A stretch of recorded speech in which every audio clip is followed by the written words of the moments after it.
News and news plus யூடிவியின் மாலை நேர பிரதான செய்திகளோடு உங்களை சந்திக்கும் நான் முகமது சஃபார்.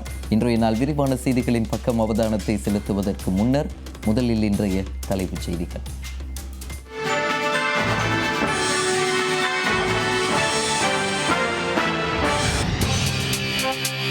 போதையற்ற நாடு தேசத்தின் உறுதிமொழி. நாடு தழுவிய ரீதியில் சுற்றி வளைக்கும் அதிகாரிகளின் பாதுகாப்புக்கும் புதிய சட்டம் என்கிறார் ஜனாதிபதி.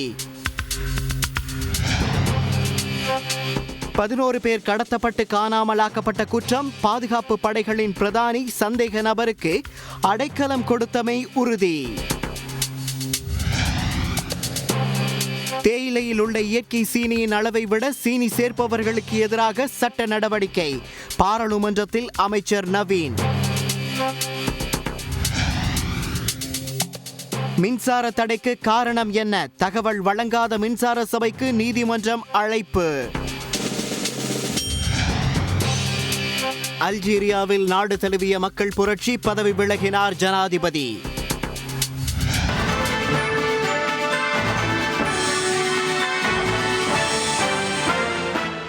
அவை தலைப்புச் செய்திகள். எமது விரிவான செய்திகளில் முதலில் உள்நாட்டுச் செய்திகள். எதிர்கால சந்ததியினருக்காக போதையிலிருந்து விடுதலை பெற்ற நாட்டை உரிமையாக்குவதற்காக முழு தேசமும் ஒன்றிணைந்து உறுதிமொழி எடுக்கும் சித்திரை உறுதிமொழி எடுக்கும் நிகழ்வு இன்று ஜனாதிபதி மைத்திரிபால சிறிசேன தலைமையில் இடம்பெற்றது. சித்திரை மாத உறுதிமொழி நிகழ்வின் அங்குரார்ப்பண வைபவம் சமய தலைவர்களின் ஆசீர்வாதத்தோடு ஜனாதிபதி மைத்திரிபால சிறிசேன தலைமையில் பிரதமர் ரணில் விக்ரமசிங்க, சபாநாயகர் கரு ஜெயசூரிய உள்ளிட்ட அமைச்சர்கள், பாராளுமன்ற ஆளுங்கட்சி எதிர்க்கட்சி உறுப்பினர்கள் மற்றும் அதிகாரிகளின் பங்கு பற்றுதலோடு இன்று காலை கொழும்பு சுதந்திர சதுக்கத்தில் இடம்பெற்றது. எதிர்கால சந்ததியினருக்காக போதையிலிருந்து விடுதலை பெற்ற நாட்டினை உருவாக்கும் நோக்கில் ஆரம்பிக்கப்பட்ட போதைப்பொருள் தடுப்பு தேசிய நிகழ்ச்சி திட்டத்தை வெற்றி பெறச் செய்வதற்காக தான் போதைப்பொருள் பாவனையை தவிர்த்துக் கொள்வேன் என்றும், ஏற்கனவே அதற்கு பலியாகியுள்ள மற்றும் பலியாகாத தனது உறவினர்களையும் நண்பர்களையும் போதைப்பொருள் பாவனையிலிருந்து மீட்பதற்கு நடவடிக்கை எடுப்பேன் எனவும், ஒட்டுமொத்த நாட்டு மக்களையும் போதையிலிருந்து மீட்டுக் கொள்வதற்காக இத்தால் தன்னிடம் ஒப்படைக்கப்படும் மகத்தான கூட்டு பொறுப்பை உயர்ந்தபட்ச அர்ப்பணிப்போடும் நேர்மையோடும் நிறைவேற்றுவேன் என்றும் அனைவரும் திடசங்கற்பம் பூண்டு சத்திய பிரமாணம் செய்து கொண்டனர். இந்நிகழ்வு இலத்திரனிகள் ஊடகங்களின் வாயிலாக நேரடியாக ஒளிபரப்பு செய்யப்பட்டதோடு அதனோடு இணைந்ததாக தத்தமது நிறுவனங்களில் இருந்து அரசு சேவையாளர்கள், பொதுமக்கள், பாடசாலை மாணவர்கள் ஆகிய அனைவரும் இந்த சித்திரை மாத உறுதிமொழியை மேற்கொண்டிருந்தமை குறிப்பிடத்தக்கது. போதைப்பொருள் அழிவிலிருந்து நாட்டை விடுதலை செய்த சுபீட்சமான இலங்கையை கட்டியெழுப்புவதற்காக குடும்ப கட்டமைப்பில் இருந்து சமூக கட்டமைப்பு வரை விரிவானதொரு கருத்து மாற்றத்தோடு நேரடி பங்களிப்போடும் இந்த பேரழிவை ஒழித்து கட்டும் நிகழ்ச்சி திட்டத்தை முன்னெடுக்க வேண்டும் என்பது ஜனாதிபதியின் எண்ணமாகும். இந்த நிகழ்ச்சி திட்டத்தின் மற்றொரு நிகழ்வாகவே ஜனாதிபதி மைத்திரிபால சிறிசேனவின் தலைமையில் சித்திரை மாத உறுதிமொழி நிகழ்வு இன்று இடம்பெற்றது. இதனோடு போதைப் பொருளுக்கு எதிரான நிகழ்ச்சி திட்டத்தை அனைத்து பிரிவுகளினதும் ஒத்துழைப்போடு பலமாக முன்னெடுக்க வேண்டும் என்பது ஜனாதிபதியின் நோக்கம் என்பதும் குறிப்பிடத்தக்கது. இதேவேளை போதையிலிருந்து விடுதலை பெற்ற நாட்டிற்காக நாட்டு மக்கள் அனைவரும் ஒன்றிணைந்து உறுதிமொழி அளிக்கும் சித்திரை மாத உறுதிமொழி நாடு தழுவிய ரீதியில் பல இடங்களில் இடம்பெற்றது. இன்று காலை 8:15க்கு சர்வமத தலைவர்களின் ஆசீர்வாதத்துடன் ஜனாதிபதி மைத்திரிபால சிறிசேன தலைமையில் கொழும்பு சுதந்திர சதுக்கத்தில் இந்நிகழ்வுகள் இடம்பெற்றது. பாராளுமன்றத்தை பிரதிநிதித்துவம் செய்யும் சகல ஆளும் கட்சி, எதிர்க்கட்சி உறுப்பினர்கள் அனைவரும் இவ்வைபவத்தில் பங்கு பற்றியுள்ளதாக ஜனாதிபதியின் ஊடகப் பிரிவு கூறியுள்ளது.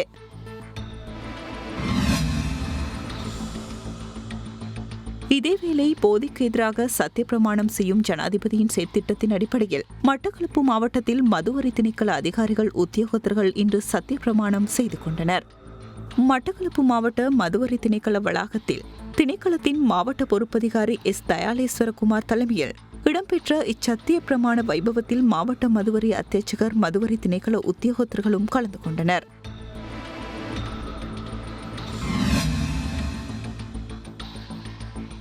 இதேபோல் போதையிலிருந்து விடுபட்ட ஒரு நாட்டிற்கான சித்திரையுறுதி சத்திய பிரமாணம் முல்லை மாவட்ட செயலகத்தில் இடம்பெற்றது. எனவே இந்நிகழ்விற்கு அமைவாக முல்லை மாவட்ட செயலகத்தில் மேலதிக அரசாங்க அதிபர் மு தனபால சுந்தரம் தலைமையில் இன்று காலை தேசிய கொடி ஏற்றப்பட்டு சத்திய பிரமாணம் செய்யப்பட்டு பொதுக்கூட்டமும் சம நேரத்தில் இடம்பெற்றது.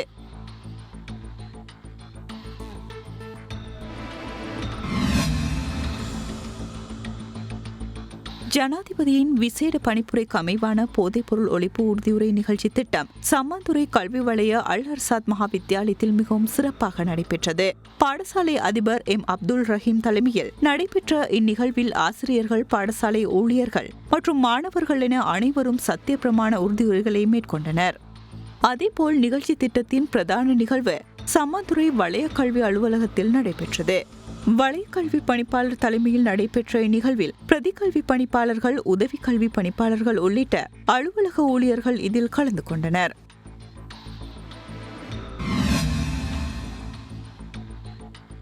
இந்நிகழ்ச்சி திட்டத்தின் கீழ் ஜனாதிபதி செயலகத்தின் அறிவுறுத்தலுக்கு அமைவாக கோரளைப்பற்று மேற்கு ஓட்டமாவடி பிரதேச செயலகத்தில் இன்று தமது கடமைகளை ஆரம்பிப்பதற்கு முன்னர் போதையிலிருந்து விடுபட்ட நாடொன்றிற்கான சித்திரையுறுதி சத்திய பிரமாணம் மேற்கொள்ளப்பட்டது. பிரதேச செயலாளர் திருமதி நிஹாரா மௌஜித் தலைமையில் இடம்பெற்ற இத்தேசிய சத்திய பிரமாண உறுதியுரை நிகழ்வில் பிரதேச செயலகத்தில் கடமையாற்றும் சகல பிரிவுகளையும் சேர்ந்த அதிகாரிகளும் ஊழியர்களும் ஆர்வத்துடன் கலந்து கொண்டனர்.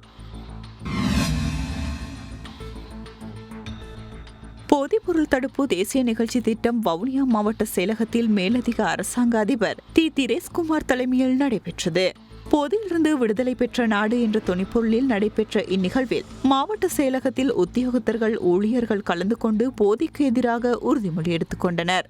போதைப் பொருளுக்கு எதிரான தேசிய தடுப்பு வேலை திட்டமானது மாகாணம், மாவட்டம் மற்றும் பிரதேச ரீதியாக நாடு பூராகவும் முன்னெடுக்கப்பட்டு வருகின்றமை குறிப்பிடத்தக்கது.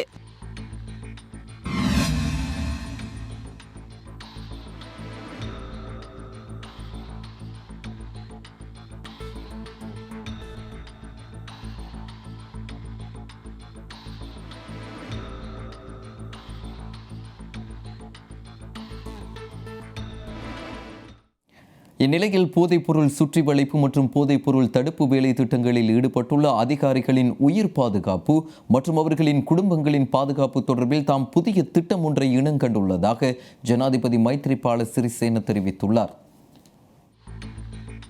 இன்று காலை போதைப்பொருள் ஒழிப்பு பிரிவில் பங்காற்றிய ராணுவத்தினர் மற்றும் கடற்படையினரை கௌரவிக்கும் நிகழ்வும் சான்றிதழ் வழங்கும் நிகழ்வும் இடம்பெற்றது. இந்நிகழ்வில் கலந்து கொண்டு பேசும் போது ஜனாதிபதி இதனை தெரிவித்தார். කලින් තිබුණු ප්‍රශ්නයක් තමයි තොරතුරු දෙන්නේ නැහැ.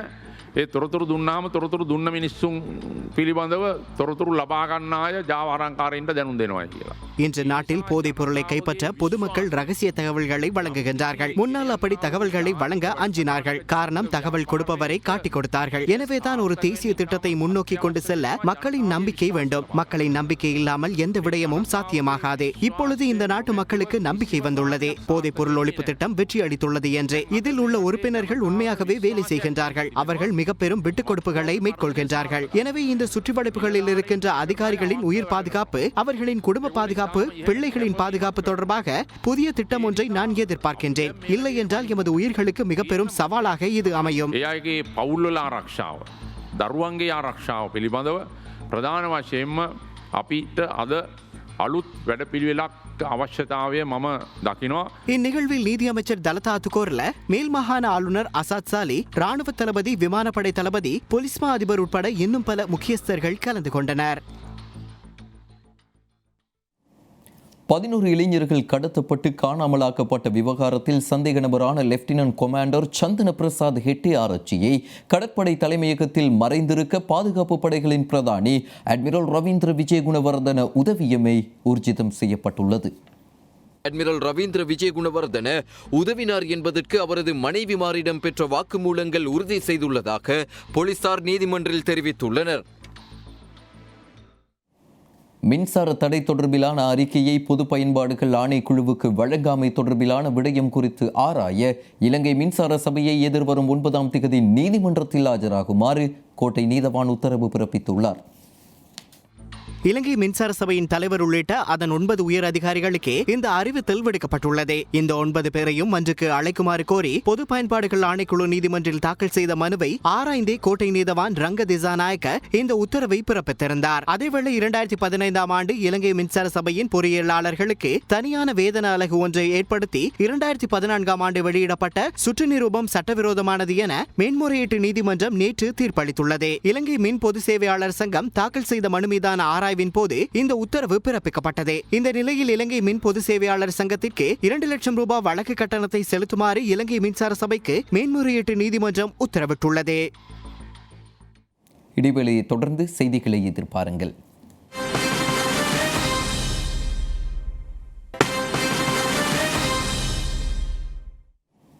யூடிவியின் மாலை நேர பிரதான செய்திகள், உள்நாட்டு செய்திகள் தொடர்கின்றன. பியோ சிலோன் டீ என்ற நாமத்தை சர்வதேச சந்தையில் நாம் காப்பாற்ற வேண்டும். அதற்காக தேயிலையில் காணப்பட வேண்டிய உயர்ந்தபட்ச சீனியின் அளவை விஞ்ஞான ரீதியில் தாம் இனம் கண்டிருப்பதோடு குறித்த அளவை பேணுமாறு தேயிலை தொழிற்துறையில் உள்ளவர்களுக்கு அமைச்சர் நவீன் திசாநாயக்க வேண்டுகோள் விடுத்துள்ளார். குழு நிலை விவாதத்தில் இன்று பெருந்தோட்ட கைத்தொழில் அமைச்சு மற்றும் முஸ்லிம் விவகார அமைச்சுக்கான நிதி ஒதுக்கீடு தொடர்பில் விவாதிக்கப்பட்டதோடு தோற்கடிக்கப்பட்ட உள்நாட்டு அலுவல்கள் மற்றும் உள்ளூராட்சி மன்ற மாகாண சபைகள் அமைச்சு மற்றும் பெருநகர மற்றும் மேல்மாகாண அபிவிருத்தி ஆகிய 2 அமைச்சுக்களுக்குமான குறை நிரப்பு பிரேரணை சமர்ப்பிக்கப்பட்டுள்ளது. இங்கு உரையாற்றிய பாராளுமன்ற உறுப்பினர் டக்ளஸ் தேவானந்தா மலேக வீட்டு திட்டங்களில் இந்திய அரசின் பங்களிப்பு குறித்து பாராட்டை தெரிவித்துள்ளார். தொழிலாளர்களது தற்போதைய குடும்ப வாழ்க்கையானது மிகுந்த பாதிப்புகளுக்கு உட்படுத்தப்பட்டுள்ளது.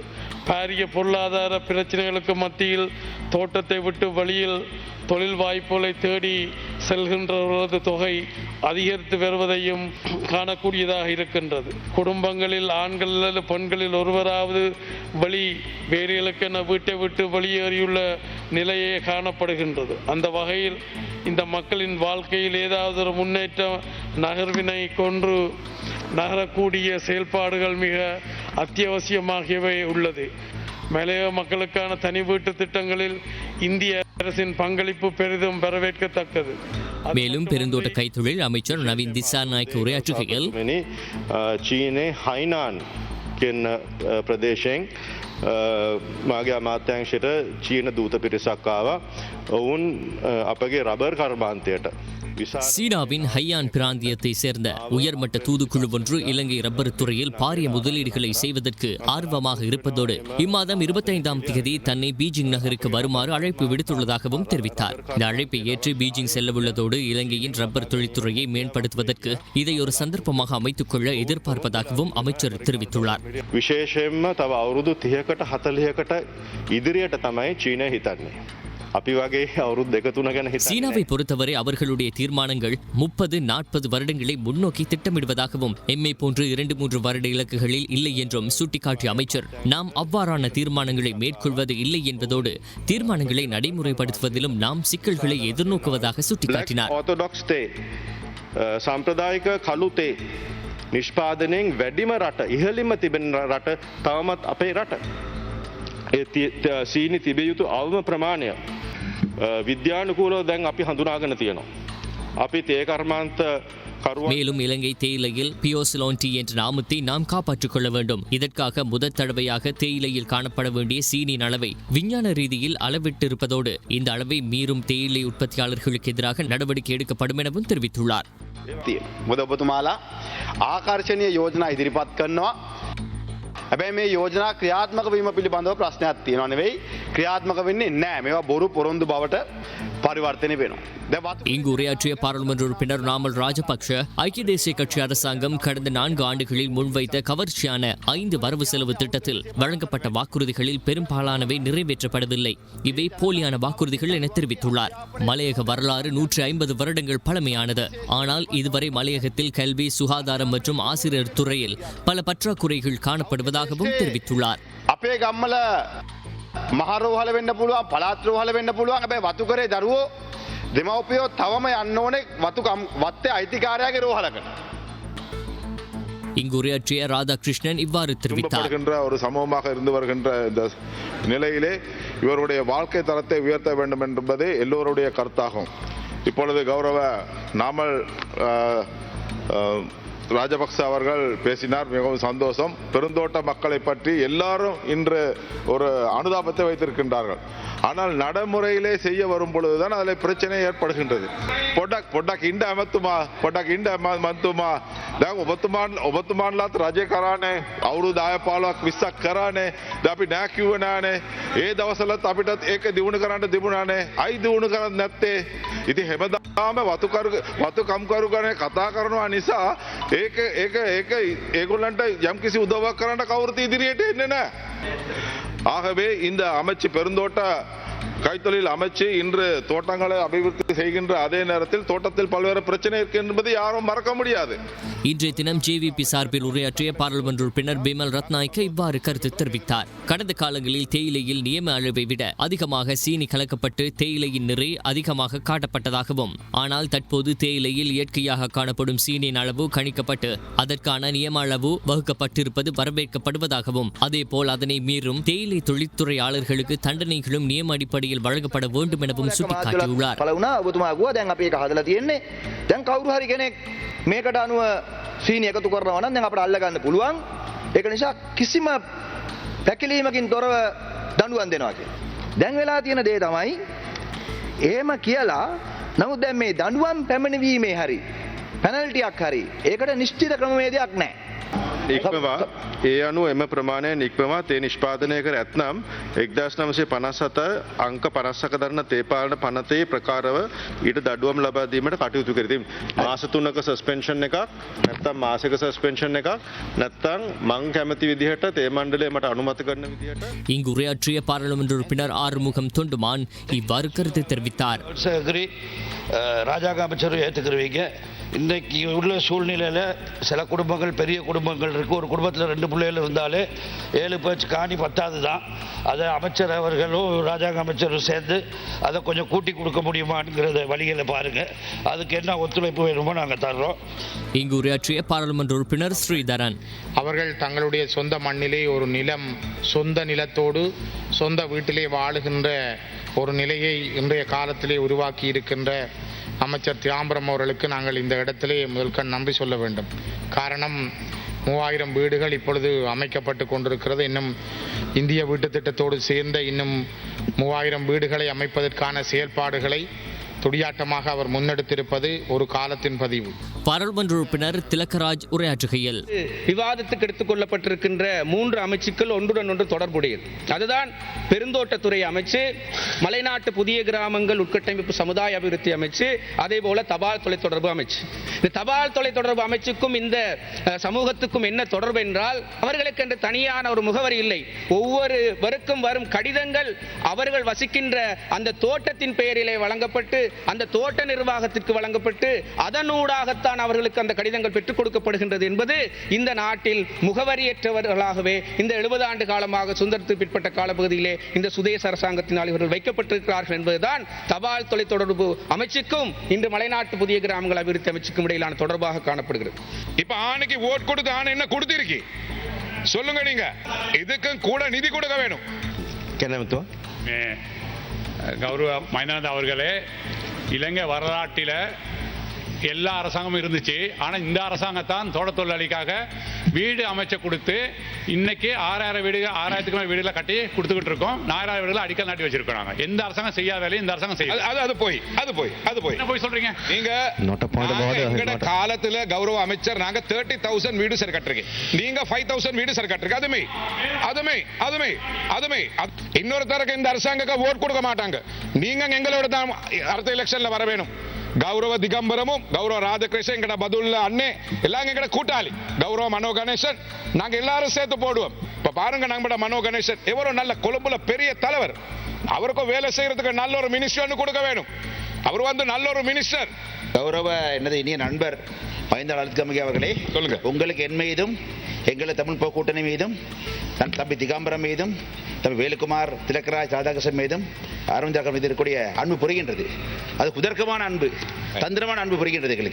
எங்களுக்கு சிறந்த அமைச்சு கிடைத்திருக்கின்றது. சிறந்த அமைச்சாக இருக்கின்றது. தேவையான நிதி இருக்கின்றது. நீங்க சந்தோஷம் தானே? நிச்சயமாக. வேண்டாம். நன்றி கௌரவ அமைச்சர், நீங்க சந்தோஷம் வந்தா சரி. மலையகத்தின் தேயிலை ரப்பர் சிறு உற்பத்தியாளர்களை ஊக்குவிக்கும் நோக்கில் தேயிலை ரப்பர் நடுகையை அதிகரிக்கும் செயற்திட்டத்திற்கு 85 லட்சம் ரூபாய் நிதி ஒதுக்கீடு செய்யப்பட்டுள்ளது.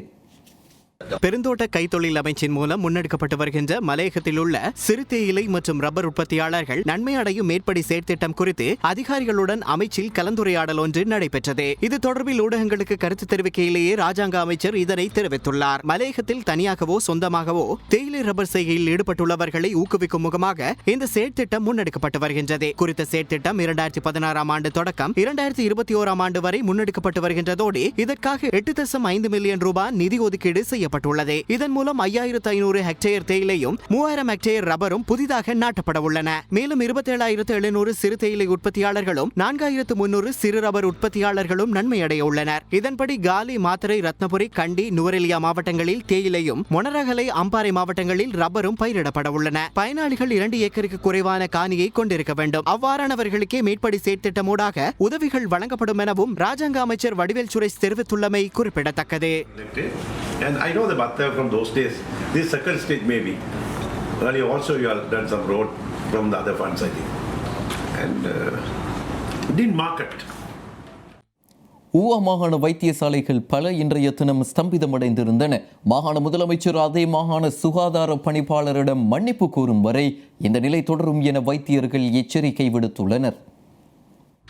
பதுளை தேமோதர பகுதி வைத்தியசாலையில் தனியார் பாதையொன்றை அமைக்க ஊவா மாகாண முதலமைச்சர் சாமர சம்பத் தசநாயக்க முன்வந்த நிலையில் மாகாண சுகாதார பணிப்பாளர் அதற்கு எதிர்ப்பை தெரிவித்திருந்தார்.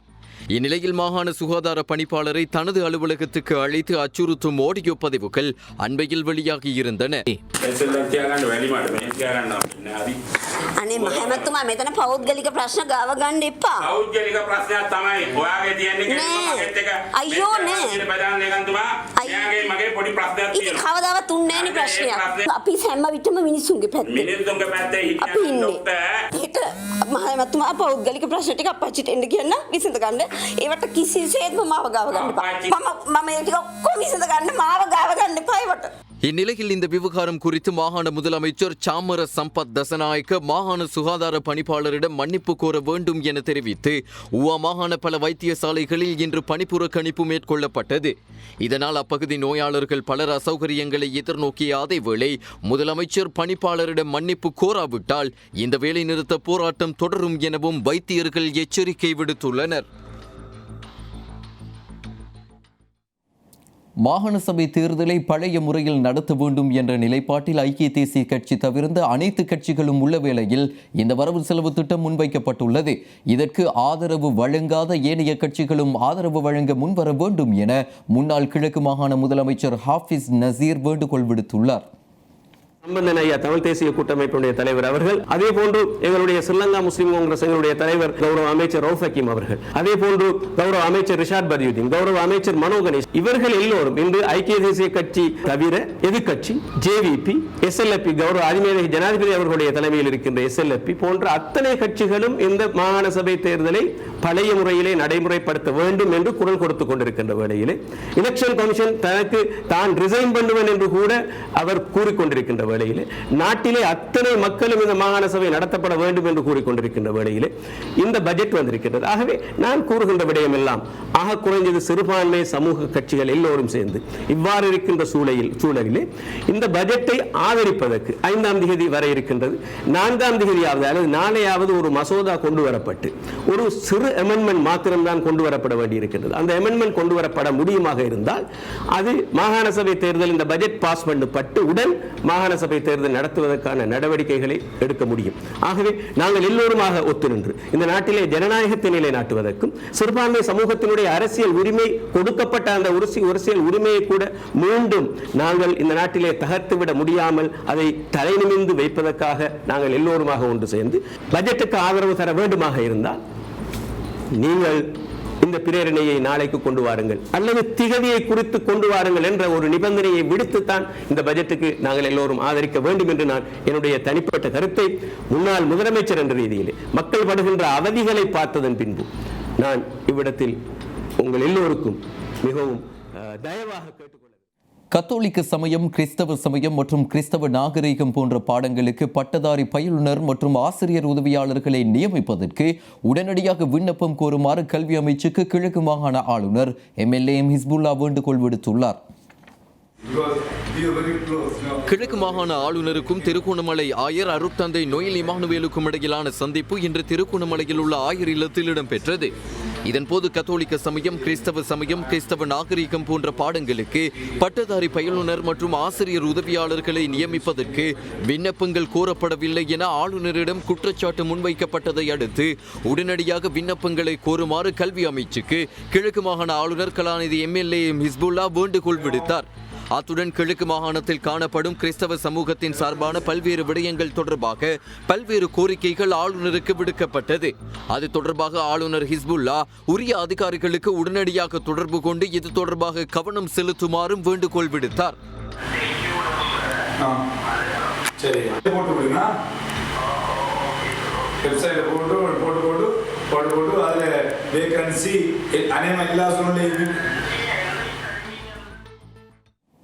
வெளிநாட்டவர்கள் சிலர் கண்டி தலதா மாளிகை வளாகத்தில் மேல்நாட்டு கலாசார ஆடை அணிந்து அதற்கு அவமரியாதை செலுத்தியதாக தெரிவித்து அப்பகுதி மக்கள் ஆர்ப்பாட்டத்தில் ஈடுபட அப்பகுதியில் பதற்ற நிலையும் ஏற்பட்டது.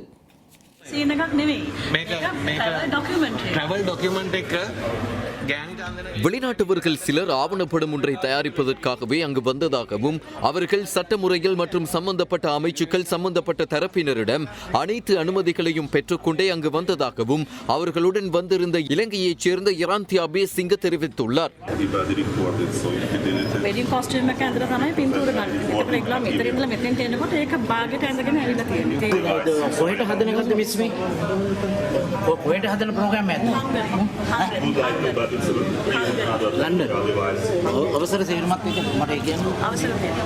මේ ලොකු කලබගෑනියක් වුණාද මේ මහනුවර නගරේ ඩෙවොන් හෝටලේ ඉස්සරහා මොකද අපේ මේ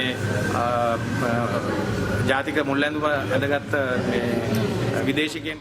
ஆனால் சட்டத்தால் எந்த அனுமதி வழங்கப்பட்டாலும் தமது மலைநாட்டு கலாசார ஆடைக்கு அவமானம் ஏற்படும் வகையில் நடந்து கொண்ட வெளிநாட்டவர்கள் தொடர்பில் தாம் எதிர்ப்பை தெரிவிப்பதாகவும் எதிர்ப்பில் ஈடுபட்டவர்கள் தெரிவித்தனர். ගෑනු කෙනෙක් සාරියක් ඇඳගෙන සහ අපේ මුල්ලැඳුම පිරිමි කෙනෙක් ඇඳගෙන ඒක ඒ පිරිමි ඇඳුම විකෘති කරලා අශෝභන විදියට මේ වීදියේ සංචාරය කරමින් සිටියා. ඉතින් මානුවර නගරේ මිනිස්සු වෙලා මේ විරුද්ධ වෙලා මේ ලොකු කලබගෑනියක් ඇති වෙන්න ගියා. ඒ වෙලාවේ අපි අදාළ அதேவேளை ஆண்கள் 2 பேர் திருமணம் செய்து கொள்ளும் காணொளி பதிவுகளை அங்கு இடம்பெற்றதாகவும் ஆண்களில் ஒருவர் மலைநாட்டில் பெண்கள் பயன்படுத்தும் கலாசார ஆடையை அணிந்திருந்ததாகவும் அது ஆடைக்கு ஏற்படுத்திய மிக பெரும் அவமானம் எனவும் எதிர்ப்பாளர்கள் தெரிவித்தனர். ආරක්ෂක අමාත්‍යාංශේ එදින ආරක්ෂක අමාත්‍යාංශේ මේ තියෙන්නේ ආරක්ෂක මණ්ඩලික ප්‍රධානී මේ ඔක්කොගෙම මේ තියෙනවා මේ අරගෙන. නමුත් මේ මේගොල්ලන්ට මේ දීලා තියෙන්නේ එක විනයක් ඇතුව මේව කරන්න දෙනවා නම් ඊට වැඩිය සංවරයි. මේ මහනුවර නගරයේ තියෙන සංස්කෘතිය මේ ආරක්ෂා කරගන්න නිලමෙලා විදියට මහානායක හාමුදුරුවරු මහා සංඝයා වහන්සේලා ඒ වගේම රටේ නායකයෝ රටේ இந்நிலையில் கண்டி போலீசாரால் இந்த எதிர்ப்பு சுமூக நிலைக்கு கொண்டு வரப்பட்டதோடு ஆவணப்படத்துக்காக காட்சி எடுக்கப்பட்ட பதிவுகள் அனைத்தும் எதிர்ப்பாளர்கள் முன்னிலையில் அழிக்கப்பட்டன. නිලධාරීන්ට ඒ වගේම මේවට අවසර දෙන අයට මේවට අවසර දෙන්න අපේ සංස්කෘතියට බාධාවක් නොවන විදියට நம் நாட்டு பெரும்பான்மையின் ஆடை கலாசாரத்தை அவமானப்படுத்தும் இவ்வாறான வெளிநாட்டவர்கள் மத்தியில் இருந்து அக்கலாசாரத்தை ஜாதி மதம் கடந்து பாதுகாக்க உரிய தரப்பினர் சட்ட நடவடிக்கை எடுக்கும் வரை நாம் அனைவரும் கைகோர்ப்போம். திருகோணமலை மாவட்டத்தில் கந்தலாய் அக்ரபோதி தேசிய பாடசாலையில் 1ஆம் ஆண்டுக்கு 4 மாணவர்களை சேர்க்காது புறக்கணித்தமைக்கு எதிர்ப்பு தெரிவித்து இன்று கந்தலாய் வலய கல்வி அலுவலகம் மற்றும் பாடசாலைக்கு முன்னாக பெற்றோர்கள் மாபெரும் கண்டன பேரணியொன்றை முன்னெடுத்திருந்தனர். கந்தலாய் கல்வி வலயத்திற்குட்பட்ட அக்ரபோதி தேசிய பாடசாலைக்கு 4 மாணவர்களை சேர்த்துக் கொள்ளாமை காரணமாக பெற்றோர்களினால் இக்கவனஈர்ப்பு போராட்டம் முன்னெடுக்கப்பட்டது. பாடசாலையில் இருந்து கந்தலாய் வலய கல்வி அலுவலகம் வரை நடைபவனியும் முன்னெடுக்கப்பட்டது. இதன்போது இது தொடர்பாக பெற்றோர்களும் கருத்து தெரிவித்தனர். මම සම්මුඛ පරීක්ෂණයට මගේ දරුවත් එක්ක මං ඉදිරිපත් වෙනවා. ඒ වෙලාවේ මේ චක්‍ර ලේඛනයේ මුලයට දාගෙන විදුහල්පතිතුමා ඇතුළු ඒ ඉන්ටර් බෝඩ් එකේ සිටිය සියලුම නිලධාරීන්ගේ චක්‍ර ලේඛනයේ මුල இலங்கையர்களுக்கு வைத்திய சேவையை மேலும் இலகுவாக கிட்டச் செய்யும் வகையில் நவீன தொழில்நுட்பத்துடன் கூடிய கையடக்க தொலைபேசியுடனான மைக்ளினிக் அப்ளிகேஷன் அறிமுகம் செய்து வைக்கப்பட்டது.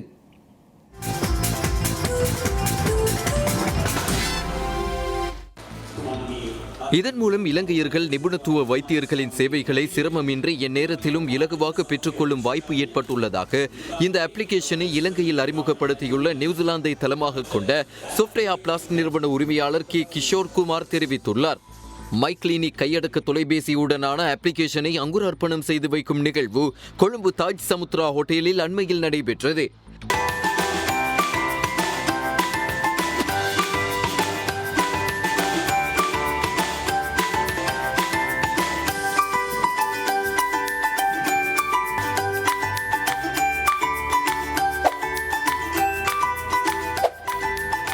இந்நிகழ்வில் கைத்தொழில் வணிகத்துறை அமைச்சர் ரிஷாட் பதியுதீன் பிரதம அதிதியாக கலந்து கொண்டு மைக்ளினிக் அப்ளிகேஷனை அங்குரார்ப்பணம் செய்து வைத்தார். இதன் மூலம் நோயாளர்கள் தமக்கான மருத்துவ ஆலோசனைகள், முதலுதவிகள், மருந்து சீட்டு என்பவற்றை இலகுவாக வைத்திய நிபுணர்களிடமிருந்து டிஜிட்டல் வசதியூடாக பெற்றுக்கொள்ள முடிவதுடன் தங்களின் மருத்துவ பரிசோதனைகள் தொடர்பான தரவுகளையும் இலகுவாக பேணிக் கொள்ள முடியும். ஆண்ட்ராய்டு மற்றும் iOS மென்பொருட்களில் இயங்கக்கூடிய மைக்ளினிக் அப்ளிகேஷனுடான டிஜிட்டல் மருத்துவ சேவைகள் ஆஸ்திரேலியா, ஹாங்காங், இந்தியா ஆகிய நாடுகளில் தற்போது வெற்றிகரமாக முன்னெடுக்கப்பட்டு வருகின்றமையும் குறிப்பிடத்தக்கது.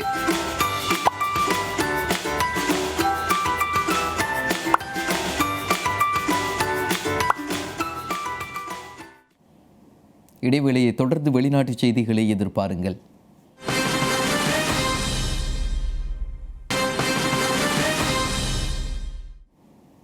யூடிவியின் மாலை நேர பிரதான செய்திகள், வெளிநாட்டு செய்திகள் தொடர்கின்றன.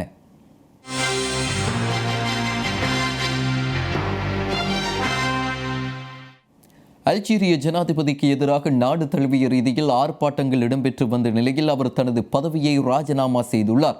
இந்த அறிவிப்பு இன்று காலை வெளியாகியுள்ளது. இம்மாதம் 28ஆம் தேதி அவர் தன்னுடைய பதவியை ராஜினாமா செய்வார் என நேற்றைய தினம் அறிவிப்பு வெளியாகி இருந்தமை குறிப்பிடத்தக்கது. இந்த அறிவிப்பு வெளியானதும் மக்கள் வீதிகளில் இறங்கி ஆடியும் பாடியும் வாகனங்களில் இருந்து ஒலிகளை எழுப்பியும் மகிழ்ச்சியை வெளிப்படுத்தினர். கடந்த 20 வருடங்களாக அல்ஜீரியாவின் ஜனாதிபதியாக பதவி வகிக்கும் அப்துல் அசீஸ் புடபெலிகாவின் 4வது பதவிக்காலம் இம்மாதம் 28ஆம் தேதி நிறைவடைகின்றது. தற்போது மிகவும் நோய்வாய்ப்பட்டு சக்கர நாற்காலியில் காலத்தை கழித்து வரும் அவர் 5வது தடவையாகவும் போட்டியிட தயாரானார். இதனை அடுத்து அவருக்கு எதிராக பாரிய அளவில் ஆர்ப்பாட்டங்கள் இடம்பெற தொடங்கின. மக்கள் மத்தியில் இருந்து ஏற்பட்ட அழுத்தங்களை அடுத்து அவர் பதவி விலகுவதே நாட்டுக்கு நல்லது என்று அல்ஜீரியாவின் ராணுவ தளபதியும் யோசனை தெரிவித்திருந்தார். அது பின்னணியில் தற்போது தனது முடிவை மாற்றியுள்ள ஜனாதிபதி தனது ராஜினாமா அறிவிப்பை வெளியிட்டுள்ளார். எவ்வாறாயினும் கடந்த வார இறுதியில் அவர் அமைச்சரவையிலும் ஏனைய அதிகார பீடத்திலும் பல மாற்றங்களை செய்து தனக்கு மிகவும் வேண்டியவர்களையும் விசுவாசமானவர்களையும் பதவிகளில் அமர்த்தியுள்ளமையும் குறிப்பிடத்தக்கது. அமெரிக்க ஜனாதிபதி டொனால்ட் ட்ரம்பின் வீட்டில் நுழைய முயன்ற சீன பெண் கைது செய்யப்பட்டுள்ளார். அவரிடமிருந்து வைரஸ் நிறைந்த பென்டிரைவ் ஒன்றும் பறிமுதல் செய்யப்பட்டுள்ளது. அமெரிக்காவின் புளோரிடா மாநிலத்தில் பாம் கடற்கரை பகுதியில் உள்ள அமெரிக்க ஜனாதிபதி ட்ரம்புக்கு சொந்தமான வீட்டிற்கு சீனாவைச் சேர்ந்த யூஜிங் ஜங் நுழைய முற்பட்டார். அங்குள்ள சோதனை சாவடியில் இருந்த அதிகாரிகள் அவரை விசாரித்தனர். அந்த பெண் உள்ளே நீச்சல் குளத்துக்கு குளிக்க செல்வதாக தெரிவித்துள்ளார். சந்தேகமடைந்த அதிகாரிகள் அந்த பெண்ணிடம் தொடர்ந்து விசாரணைகளை மேற்கொண்டனர். விசாரணையில் பொய் கூறியதால் அந்த பெண்ணை கைது செய்துள்ளனர். அவர் வைத்திருந்த உடைமைகளை சோதனை செய்ததில் 2 சீன பாஸ்போர்ட்டுகள், வைரஸ் நிரம்பிய பென்டிரைவ் மற்றும் ஹார்ட் டிஸ்க், 4 செல்போன்கள் ஆகியவை பறிமுதல் செய்யப்பட்டுள்ளன. பாஸ்போர்ட் சீன மொழியில் எழுதப்பட்டிருந்ததால் 2ஆம் கட்டமாக வேறொரு இடத்துக்கு சென்று விசாரணை நடத்தியுள்ளனர். இங்கு நடத்திய விசாரணையில் ஜங் கூறுகையில், சீனாவை சேர்ந்த என் நண்பர் சார்ல்ஸ் சீனா மற்றும் அமெரிக்காவுக்கு இடையே உள்ள பொருளாதார தொடர்பு குறித்து ஜனாதிபதியின் குடும்ப உறுப்பினர்களிடம் பேசுமாறு என்னை அனுப்பி வைத்தார் என தெரிவித்துள்ளார். But the Secret Service says it could not find any record of that. பொதுவாக ஏடிஎம் இயந்திரங்களில் பணம் களவாடப்படுவது அச்சுறுத்தி அல்லது தொழில்நுட்பத்தை பயன்படுத்தி என்று கேள்விப்பட்டிருப்போம். ஆனால் ஏடிஎம் இயந்திரத்தில் புதுவிதமாக பணம் களவாடிய ஆஸ்திரேலியர்கள் பற்றிய கதை இது. ஆஸ்திரேலியாவின் மாவோமா பகுதியில் உள்ள ஒரு அங்காடியில் உள்ள ATM இயந்திரத்தை பெக்கோவை பயன்படுத்தி உடைத்து அதில் உள்ள பணப்பெட்டியை அதே பெக்கோவில் கொண்டு செல்லும் CCTV காணொளியை அந்நாட்டு போலீசார் வெளியிட்டுள்ளனர். அண்மையில் நடைபெற்ற இந்த புதுவிதமான ATM கொள்ளை நடைபெற்று சில நாட்கள் கடந்துள்ள நிலையில் அந்நாட்டு போலீசார் இந்த காணொளியை வெளியிட்டுள்ளனர்.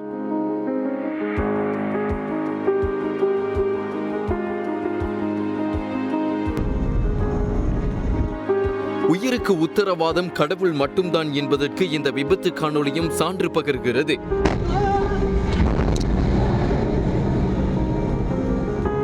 மத்திய தாய்லாந்தின் அதிவேக பாதையொன்றில் பயணித்துக் கொண்டிருந்த கார் ஒன்றில் பொருத்தப்பட்டிருந்த கேமராவில் பதிவாகியிருந்த காணொளியே இது. இந்த கனரக வாகனம் விபத்துக்குள்ளாகியும் மோட்டார் சைக்கிளில் பயணித்த பயணி விபத்துக்குள்ளாகாமல் காப்பாற்றப்படுவதும் உண்மையில் கடவுளின் வித்தையாகத்தான் இருக்க வேண்டும்.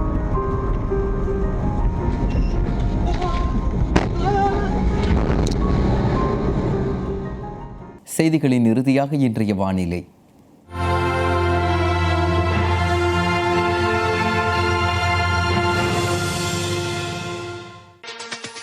நாட்டின் பெரும்பாலான பிரதேசங்களில் பிரதானமாக சீரான வானிலை தொடர்ந்தும் நிலவும் என எதிர்பார்க்கப்படுகின்றது. மேல் சப்ரகமுவ மற்றும் மத்திய மாகாணங்களில் சில இடங்களில் காலை வேளையில் பனிமூட்டமான நிலை எதிர்பார்க்கப்படுகின்றது. இடியுடன் கூடிய மழை பெய்யும் வேளையில் அந்த பிரதேசத்தில் தற்காலிகமாக பலத்த காற்று வீசக்கூடும். மின்னல் தாக்கங்களினால் ஏற்படக்கூடிய பாதிப்புகளை குறைத்துக் கொள்ள தேவையான முன்னெச்சரிக்கை நடவடிக்கைகளை எடுத்துக் கொள்ளுமாறு பொதுமக்கள் அறிவுறுத்தப்படுகின்றனர்.